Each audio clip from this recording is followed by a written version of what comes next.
اعوذ باللہ من الشیطان الرجیم بسم اللہ الرحمن الرحیم۔ السلام علیکم محترم ناظرین۔ مختار بن ابی عبید ثقیفی ان چند حکمرانوں میں شامل ہیں جنہوں نے بنو امیہ کے خلاف تلوار اٹھائی، اور یہ عبد الملک بن مروان کا زمانہ تھا کہ جب مختار ثقفی کو کوفہ پر تسلط حاصل ہوا۔ یہ تابعین میں سے تھا اور اس کے والد حضرت ابو عبید ثقفی رسول اللہ صلی اللہ علیہ وآلہ وسلم کے مشہور صحابی تھے۔ مختار نے 66 ہجری کو حکومت وقت کے خلاف تلوار اٹھائی اور یہ قسم کھائی کہ اگر میں کسی بھی ایسے شخص کو قتل نہ کروں جو کربلا کے واقعہ میں ملوث تھا تو مجھ پر خدا کی لعنت ہو۔ ناظرین گرامی، یہی وہ قسم تھی کہ جس نے مختار ثقفی کو مقبولیت کی بلندیوں پر پہنچا دیا۔ جب نواسہ رسول سیدنا حسین نے حضرت مسلم بن عقیل کو کوفہ میں اپنا سفیر مقرر کیا تو مختار ثقفی نے حضرت مسلم بن عقیل کی مہمان نوازی کی۔ اسی دوران یزید نے صحابی رسول کو ہٹا کر ایک سخت دل انسان عبید اللہ ابن زیاد کو کوفہ کا گورنر مقرر کر دیا، جس نے آتے ہی حضرت مسلم بن عقیل کے خلاف محاذ کھڑا کر دیا اور مختار ثقفی سمیت بہت سے لوگوں کو حضرت مسلم بن عقیل کا ساتھ دینے کی وجہ سے جیل میں بند کر دیا اور پھر دھوکے سے حضرت مسلم کو شہید کر دیا۔ مختار ثقفی جیل میں اسی کے آس پر تھا کہ نواسہ رسول حضرت سیدنا امام حسین کے آتے ہی کوفہ کے حالات ٹھیک ہو جائیں گے، لیکن بدقسمتی سے ایسا نہ ہوا اور بالآخر وہ واقعہ پیش آیا کہ جسے تاریخ لکھتے ہوئے بھی خون کے آنسو روتی ہے۔ سیدنا حسین کو شہید کر دیا گیا۔ اس واقعہ کے تقریباً 6 سال بعد مختار ثقفی کو کوفہ پر حکومت بنا لی اور قسم کھائی کہ واقعہ کربلا میں ملوث تمام کرداروں کو جہنم واصل کروں گا۔ مختار نے کچھ لوگوں کی مدد سے 6000 لوگوں کے ناموں کی فہرست تیار کی جو کہ واقعہ کربلا میں یزیدی فوج کے ساتھ تھے، اور تہیہ کر لیا کہ ان میں سے کسی کو زندہ نہ چھوڑیں گے، انہیں عبرت کا نشان بنا دے گا۔ آئیے اس فہرست میں کچھ بڑے لائنوں کی موت کا ذکر کرتے ہیں کہ جو کہ مختار کے ہاتھوں عبرت کا نشان بنے۔ سب سے پہلا عمر بن سعد کی بات کرتے ہیں۔ عمر بن سعد کربلا میں امام حسین اور اصحاب کو بے دردی سے شہید کرنے والے لشکر کا سپہ سالار تھا۔ مختار نے عمر بن سعد کو قتل کرنے کا عزم کیا اور کہا کہ میں بہت جلد ان صفات کے حامل شخص کو قتل کروں گا کہ جن کا قتل زمین و آسمان اور اس کے تمام رہنے والوں کے لیے خوشنودی کا باعث ہوگا۔ حسین نامی ایک شخص اس مجلس میں بیٹھا ہوا تھا۔ وہ مختار کی بات سمجھ گیا اور اپنے بیٹے اریان کو عمر بن سعد کے پاس بھیجا اور اسے خبردار کر دیا۔ دوسرے دن سعد اپنے بیٹے حفص جو کہ جنگ کربلا میں بھی اس کا ساتھ تھا مختار کے پاس بھیجا تاکہ اس کے ساتھ گفتگو کرے۔ حفص جب مختار کے پاس پہنچا تو مختار نے اپنے ایک فوجی افسر کو جس کا نام کسان تمار تھا مخفیانہ طور پر اپنے پاس بلایا اور سارا حکم دے دیا کہ ابھی تم عمر بن سعد کے پاس جاؤ اور اس کا سر تن سے جدا کر کے میرے پاس لے آؤ۔ ابن قتیبہ کہتا ہے کہ کسان مختار کے حکم سے عمر بن سعد کے گھر میں داخل ہوا اور دیکھا کہ وہ بستر میں بیٹھا ہوا تھا۔ جب اس نے کسان کا حشرناک اور غضب آلود چہرہ دیکھا تو اپنی موت کا یقین کر لیا اور چاہا کہ اپنی جگہ سے اٹھ کر بھاگے، لیکن لحاف میں اس کا پاؤں پھنس گیا اور وہ بستر کے اوپر ہی گر گیا، اور کسان نے بغیر کوئی مہلت دیے اسے وہیں قتل کر دیا اور اس کا سر تن سے جدا کر دیا، اور یوں اس کی زندگی کا آخری ذلت امیز ورق اور ننگی باب ختم ہوا۔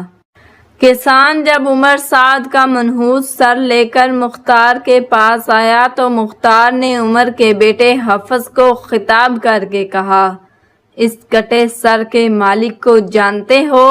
اس نے کہا، ہاں، اور اس کے بعد زندگی میں کوئی بھلائی نہیں۔ مختار نے کہا، ہاں، تیرے لیے واقعاً زندگی فائدہ مند نہیں رہی، اور حکم دیا کہ حفص کا سر بھی تن سے جدا کر کے اس کے باپ کے سر کے ساتھ رکھ دیا جائے۔ اس کے بعد مختار نے کہا، عمر سعد کا سر حسین کے بدلے اور حفص کا سر علی اکبر کے بدلے، لیکن فوراً اپنے جملے کی تردید کرتے ہوئے کہنے لگا، ہرگز نہیں، خدا کی قسم، کبھی یہ برابر نہیں ہو سکتے، بلکہ اگر میں قبیلہ قریش کے 3/4 حصے کو قتل کر دوں تب بھی حسین بن علی کی انگلی کی ایک گرہ کے برابر بھی نہیں ہو سکتا۔ پھر مختار نے دونوں کے سر سیدنا علی شیر خدا کے بیٹے حضرت محمد بن حنیفہ کے پاس بھیج دیے۔ دوسرا بدبخت خولی بن یزید تھا، جو کہ مختار کے ہاتھوں کتے کی موت مرا۔ یہ خولی وہی شخص تھا جس نے نیزے پر حضرت سیدنا مولا امام حسین کا سر انور چڑھایا اور کوفہ کے ابن زیاد کے دربار میں لے جا کر خوب انعام و کرام حاصل کیا۔ بعض روایات تو یہ بھی ہیں کہ اس نے سیدنا حسین کو آخری نیزہ مارا تھا۔ کوفہ پر حکمران بنتے ہی مختار ثقفی نے اپنے کوتوال ابو عمرہ کو چند فوجیوں کے ساتھ خولی بن یزید کی گرفتاری کے لیے بھیجا۔ ان فوجیوں نے آ کر خولی کے گھر کو گھیر لیا۔ جب خولی کو علم ہوا تو وہ چھپ گیا اور اپنی بیوی سے کہا کہ تم ان فوجیوں کو کہنا کہ مجھے خولی کے بارے میں کچھ پتہ نہیں۔ کوتوال نے اپنے فوجیوں کے کہا کہ خولی کے گھر کی تلاشی لو تاکہ پتہ چل سکے کہ خولی گھر میں ہے یا نہیں۔ خولی کی بیوی وہی تھی جس نے سیدنا امام حسین کے سر انور سے پوری رات محبت کی تھی، اور خولی پر وہ ناراض تھی۔ جب سپاہیوں کو خولی نہ ملا تو بیوی نے ہاتھ کے اشارے سے بتایا کہ خولی وہاں چھپا ہے، اور منہ سے کہنے لگی کہ خولی گھر پر نہیں، خولی سر پر ایک ٹوکرا لیے چھپا ہوا ہے۔ اس کو گرفتار کر کے لے کر آ رہے تھے کہ راستے میں ہی مختار ثقفی مل گیا۔ وہاں ہی مختار نے خولی کے گھر والوں کو بلا کر سب کے سامنے ان کے سر کو جدا کر دیا تھا، پھر اس کو آگ میں پھینک دیا گیا۔ جب تک خولی کا جسم جل کر راکھ نہ ہوا تھا تب تک مختار اپنی جگہ سے نہ ہلا۔ پھر اپنے فوجیوں سے کہا کہ اس راکھ کو ہوا میں اڑا دو تاکہ اس بدبخت کی خاک کا بوجھ زمین سے کم ہو سکے۔ اب بات کرتے ہیں شمر کے انجام کی۔ ناظرین گرامی، واقعہ کربلا میں شمر کا کردار بہت نمایاں تھا۔ یہی وہ شخص تھا جو ابن زیاد کا 4000 کا لشکر لے کر کوفہ پہنچا اور خیموں کو آگ لگائی اور امام حسین کو شہید کیا۔ سن 66 ہجری مختار ثقفی نے قیام کیا تو شمر نے ان کے خلاف ہونے والی جنگ میں شرکت کی، لیکن مختار ثقفی نے شمر سمیت اموی امراء کو کوفہ میں ہونے والی جنگ میں شکست دی۔ مختار ثقفی نے ارادہ کیا تھا کہ وہ کربلا کی جنگ میں شریک ہر یزیدی کمانڈر کو قتل کر دے گا اور اہل بیت کے پاک گھرانے کا بدلہ لے گا۔ شکست کے بعد شمر کوفہ سے فرار ہو گیا، لیکن مختار ثقفی نے خاص طور پر اپنے غلام ضربی کو ایک دستہ فوجیوں کا دے کر اس کے پیچھے بھیجا، لیکن شمر نے مختار ثقفی کے غلام اور اس دستے کو قتل کر دیا۔ پھر مختار ثقفی خود اس مہم پر نکلے اور شمر کو گھیر کر اس کو قتل کر دیا۔ اس کا سر گردن سے اتار کر کالا کر کے نیزے پر لٹکا کر پورے کوفہ میں گھمایا گیا اور اس کے دھڑ کو پہلے کھولتے ہوئے تیل کی دیگ میں ڈالا گیا، پھر کوفہ کے بازار میں جنگلی کتوں کے آگے ڈالا گیا اور پھر شمر کا سر محمد بن حنفیہ کے پاس مدینہ بھیج دیا گیا۔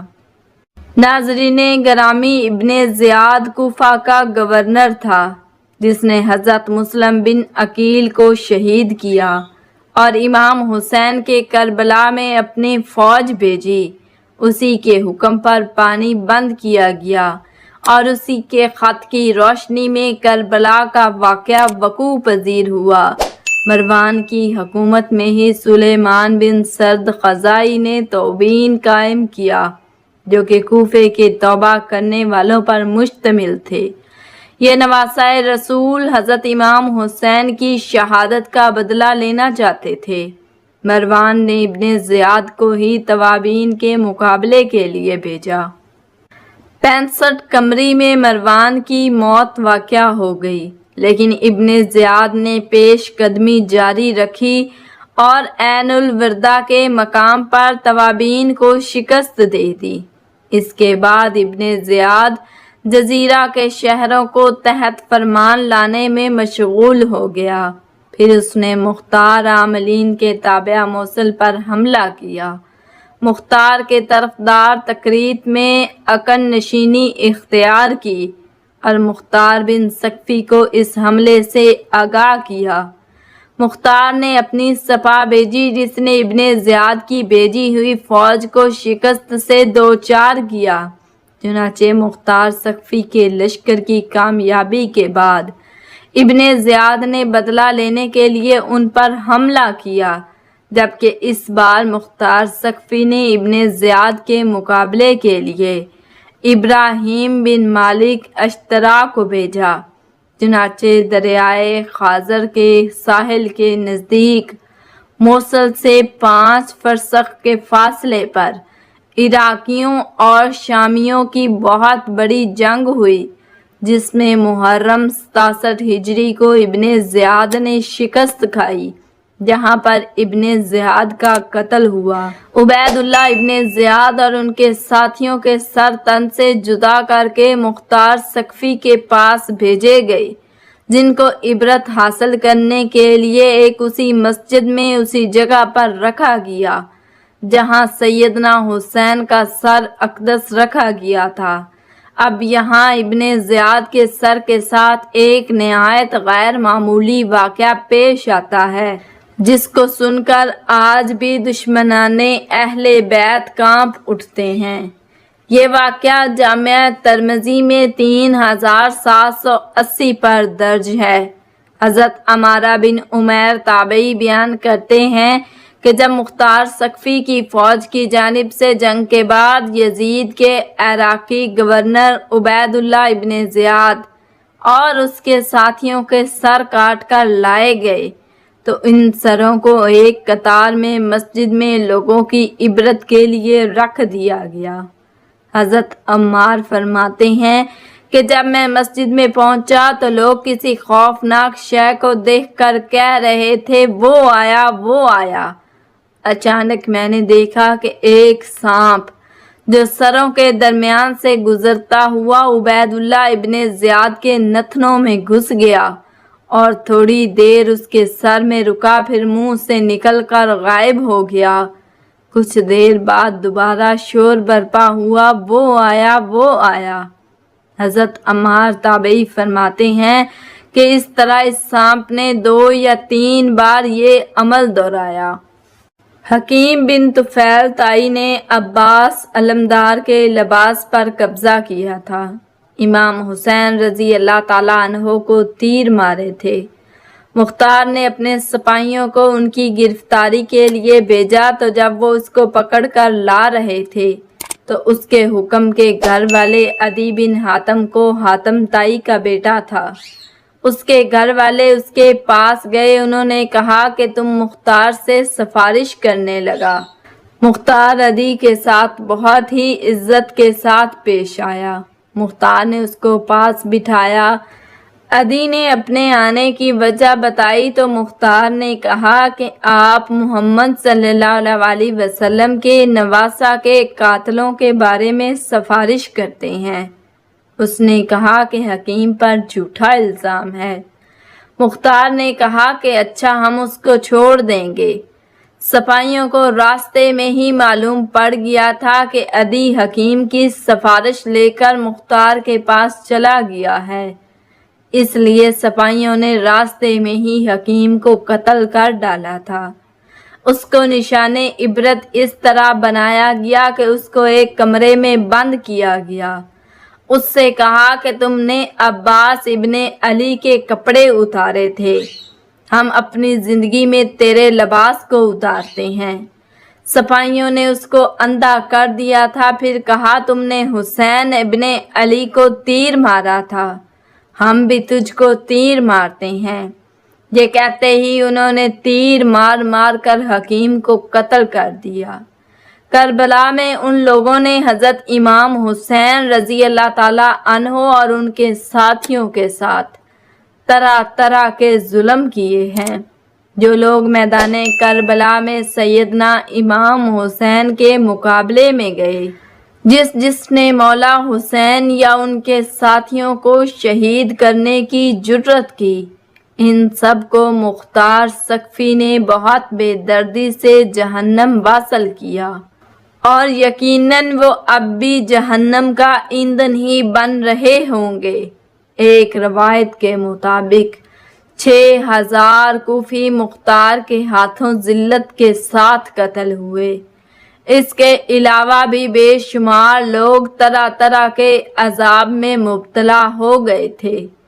تاریخ چیخ چیخ کر بتا رہی ہے کہ ان میں سے کوئی نہیں بچا تھا جس نے اس دنیا میں ہی سزا نہ پا لی ہو۔ ہر کسی کو بری سے بری سزا اور عذاب کا سامنا کرنا ہی پڑا تھا۔